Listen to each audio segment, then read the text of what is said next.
اعوذ باللہ من الشیطان الرجیم بسم اللہ الرحمن الرحیم۔ پچھلی ویڈیو میں آپ حضور علیہ السلام کا قیام مدینہ سن چکے ہیں۔ حضور علیہ السلام کا مدینہ میں قیام کے بعد آپ کے گھر والوں کو مکہ سے مدینہ کی طرف روانہ کا حکم حضور علیہ السلام نے فرمایا، جن میں آپ کی صاحبزادیوں میں سے حضرت زینب کو ان کے خاوند ابو العاص نے آنے نہ دیا۔ حضرت رقیہ حبشہ میں تھیں، اس لیے زید و ابو رافع حضور کے صاحبزادیوں حضرت ام کلثوم و فاطمہ اور زوجہ محترمہ حضرت سودا کو اور ام ایمن زوجہ زید اور اسامہ بن زید کو لے آئے، اور ان کے ساتھ عبداللہ بن ابی بکر، حضرت عائشہ صدیقہ رضی اللہ تعالی عنہا اور ان کی والدہ ام رومان اور حضرت اسمہ بنت ابی بکر کو لائے۔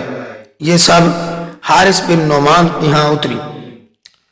حضور اقدس صلی اللہ علیہ وآلہ وسلم کا قیام 7 ماہ تک حضرت ابو ایوب کے ہاں ہی رہا۔ جب مسجد نبوی کے ساتھ حجرے تیار ہو گئے تو نقل مکان فرمایا۔ اس عرصے میں بنو نجار نے مہمانی کا حق کما حقہ ادا کیا۔ حضرت ایوب اور سعد بن عبادہ کا سعد بن معاذ نے خصوصیت سے اس میں حصہ لیا۔ اللہ تعالیٰ ان کو جزائے خیر عطا فرمائے۔ حضرت صلی اللہ علیہ وسلم کا ناکہ جہاں بیٹھا تھا وہ جگہ دو نجاریوں، یتیموں، سہل اور سہیل کی تھی، جن کے والی حضرت عد بن زرارہ نجاری خزرجی تھے۔ وہ اس زمین میں کھجوریں خشک کرنے کے لیے پھیلایا دیا کرتے تھے۔ اس کے ایک حصے میں حضرت سعد نے نماز کے لیے ایک مختصر جگہ بنائی جس پر چھت نہ تھی، جہاں وہ نماز جمعہ پڑھا کرتے تھے۔ باقی زمین میں کھجور کے درخت اور مشرکوں کی قبریں اور گڑھے تھے۔ حضور علیہ السلام نے یہاں مسجد جامعہ بنانے کا ارادہ کیا، اور آپ نے ان یتیم بچوں کو بلا بھیجا اور ان سے قیمت پر زمین طلب کی۔ انہوں نے کہا کہ ہم بلا قیمت آپ کی نظر کرتے ہیں۔ آپ نے قبول نہ فرمایا اور قیمت دے کر خرید لی۔ تعمیر کا کام شروع ہو گیا۔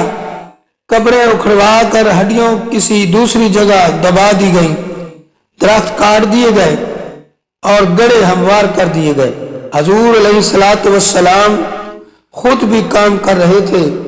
آپ اپنی چادر میں اینٹیں اٹھا کر لا رہے تھے اور یوں فرما رہے تھے، ترجمہ کرتا ہوں، اے ہمارے پروردگار، یہ اینٹیں خیبر کے تمروز زہیب سے زیادہ ثواب والی اور پاکیزہ ہیں۔ اور نیز فرما رہے تھے، بے شک اجر صرف آخرت کا اجر ہے، پس تو انصار و مہاجرین پر رحم فرما۔ یہ دعا فرمائی۔ یہ مسجد نہایت سادہ تھی۔ بنیادیں 3 ہاتھ تک پتھر کی تھی، دیواریں کچی اینٹوں کی، چھت برگ خرما کے قد آدم سے کچھ اونچی اور ستون کھجور کے تھے۔ قبلہ بیت المقدس کی طرف رکھا گیا۔ 3 دروازے تھے، ایک جانب کعبہ اور 2 دائیں بائیں۔ جب قبلہ بدل کر کعبہ کی طرف ہو گیا تو جانب کعبہ کا دروازہ بند کر دیا گیا اور اس کے مقام شمالی جانب میں نیا دروازہ بنا دیا گیا۔ چونکہ چھت پر مٹی کم تھی اور فرش خام تھا، اس لیے بارش میں کیچڑ ہو جاتا تھا۔ ایک دفعہ رات کو بارش بہت ہوئی۔ جو نمازی آتا کپڑے میں کنکریاں ساتھ لاتا اور اپنی جگہ پر بچھا لیتا۔ جب حضرت صلی اللہ علیہ وسلم نے نماز فارغ ہوئے تو فرمایا، یہ خوب ہے، اور کنکریوں کا فرش بنوا دیا تاکہ مٹی پیشانیوں پر کم لگے۔ اسی مسجد میں اصحاب صفہ کا بھی مقام تھا۔ بیان مسجد میں ایک چبوترا تھا جو صفا کہلاتا تھا، اور ان فقراء اور مساکین صحابہ کے لیے جو مال و منال اور اہل و عیال نہ رکھتے تھے، انہی کی شان میں یہ آیت نازل ہوئی ہے۔ وَاصْبِرْ نَفْسَكَ مَعَ الَّذِينَ يَدْعُونَ رَبَّهُمْ بِالْغَدَاةِ وَالْعَشِيِّ يُرِيدُونَ وَجْهَهُ، اور رکھ جان اپنے ساتھ ان لوگوں کی پکارتے ہیں پروردگار اپنے کو صبح اور شام کو، چاہتے ہیں رضامندی اس کی، یعنی کہ اللہ کی۔ ان کی تعداد میں موت یا سفر یا تزوج کے سبب سے کمی پیشی ہوتی رہتی تھی۔ بعض وقت ان کی تعداد 70 تک پہنچ جاتی تھی۔ باہر سے مدینہ میں آ کر کوئی آتا اور شہر میں اس کا کوئی شریف جان پہچان والا نہ ہوتا تو وہ بھی صفا میں اترا کرتا تھا۔